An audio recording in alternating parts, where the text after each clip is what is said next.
Que se passe-t-il en République démocratique du Congo? Près de 7 millions de personnes déplacées à l'intérieur dans ce pays de la région des Grands Lacs.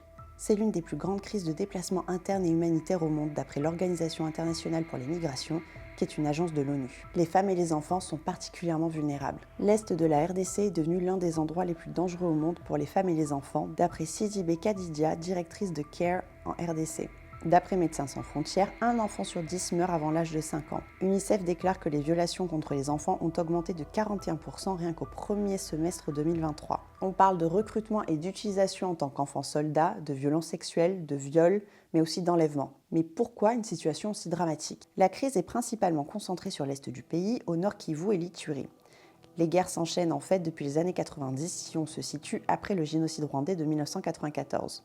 Début 2023, le baromètre sécuritaire KST a estimé que 120 groupes armés s'y affrontent, soit entre eux, soit contre l'armée régulière congolaise.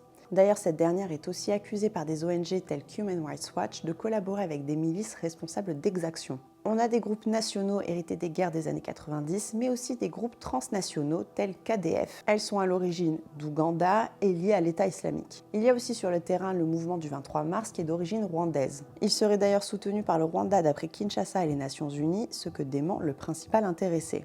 Alors on peut parler de guerre sur fond de tensions ethniques, géopolitiques, mais aussi économiques.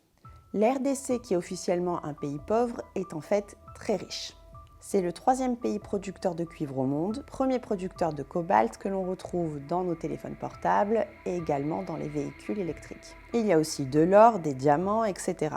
Et toute cette richesse est en fait détournée par les groupes armés qui font de la contrebande, notamment avec les pays frontaliers. Vous avez d'autres questions sur ce conflit ou peut-être sur d'autres conflits dans le monde? Dites-nous tout en commentaire.